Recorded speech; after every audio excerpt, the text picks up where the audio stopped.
تو 10ویں محرم کا دن جو ہے ہر دور کے مسلمانوں کے درمیان ایک تعلق بھی قائم کرتا ہے.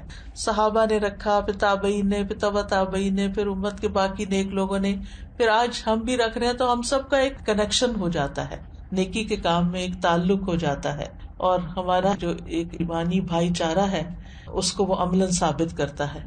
والمؤمنون والمؤمنات بعضهم اولیاء بعض، مومن مرد اور عورتیں ان کے بعض کے دوست ہیں.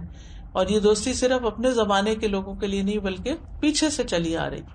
اور 10ویں محرم کا دن شکر ادا کرنے اور مصیبتوں میں اللہ سے مدد طلب کرنے کا دن ہے. اس دن موسیٰ علیہ السلام سے ان کی قوم نے کہا انا لمدرکون، سورۃ الشعراء کی آیت نمبر 61 ہے. تو موسیٰ علیہ السلام نے جواب دیا کلا ان معی ربی سیہدین، ہرگز نہیں، بے شک میرے ساتھ میرا رب ہے، وہ مجھے ضرور راستہ بتائے گا، وہ میری مدد کرے گا. تو بہرحال جب قوم پار ہو گئی تو پھر موسیٰ علیہ السلام نے شکرانے کے روزے کے لیے کہا. جاہلیت میں لوگ اس دن کی تعظیم کرتے تھے اور اس دن کعبے کا غلاف پہناتے تھے، یعنی یہ دن انہوں نے کعبے پر غلاف پہنانے کے لیے خاص کیا ہوا تھا.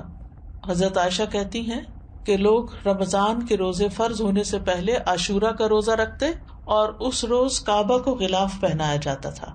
تو بہرحال 10ویں محرم کا روزہ تعظیمی اور شکرانے کا روزہ ہے، اور یہ ایک یاد دہانی ہے کہ کس طرح اللہ تعالیٰ نے موسیٰ علیہ السلام کو نجات دی اور ان کے دشمنوں کو ہلاک کیا.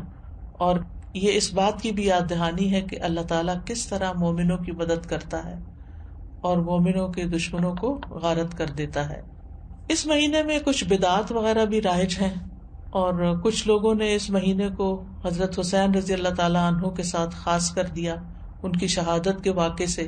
ان کی شہادت تو بعد میں ہوئی، اور یہ جتنی باتیں میں نے آپ کو بتائی ہیں یہ ان سے پہلے کی ہی ہمارے دین میں موجود ہیں.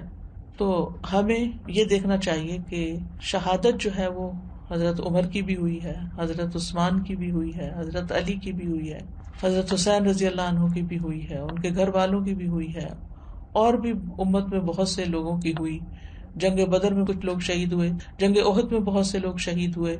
تو شہادت تو ایک بہت اعلیٰ درجے کا مقام ہے، اور جو اللہ تعالیٰ کے پاس شہید ہو کر پہنچتے ہیں یستبشرون بنعمت من اللہ، وہ اللہ کی نعمتیں جو ان کو وہاں ملتی ہیں ان پر خوش ہوتے ہیں. تو اس لیے ہمیں ان کے لیے دعا کرنی چاہیے، لیکن دین میں ایسے کام نہیں کرنے چاہیے جو نبی صلی اللہ علیہ وسلم نے نہیں کیے بلکہ ان سے منع بھی کیا. آپ صلی اللہ علیہ وسلم نے فرمایا وہ شخص ہم میں سے نہیں جو اپنے رخسار پیٹے، کپڑے پھاڑے اور جاہلیت کی باتوں کی طرح باتیں کرے. مومن مصیبت کے وقت صبر کرتا ہے، اجر کی نیت رکھتا ہے، تقدیر پہ راضی رہتا ہے. تو اس دن کو نہ ہی جشن کا دن بنانا چاہیے اور نہ ہی غم کا دن بنا لینا چاہیے، بلکہ وہ کرنا چاہیے جس کی ہمیں قرآن و سنت سے تعلیم ملتی ہے. بس دعا ہے کہ اللہ تعالی ہمیں روزے رکھنے کی توفیق عطا فرما دے، کیونکہ واقعی یہ ایک بڑا جہاد ہے نفس سے، اور خاص طور پر جب انسان بیمار ہو جاتا ہے تو اس صورت میں اور بھی مشکل ہو جاتا ہے، اور جو عمر بڑھتی جاتی، لیکن اگر عادت پڑ جائے تو پھر انسان کے لیے آسان ہو جاتا ہے. وآخر دعوانا ان الحمد للہ رب العالمین. سبحانک اللہم وبحمدک، اشہد ان لا الہ الا انت، استغفرک واتوب الیک. السلام علیکم ورحمۃ اللہ وبرکاتہ.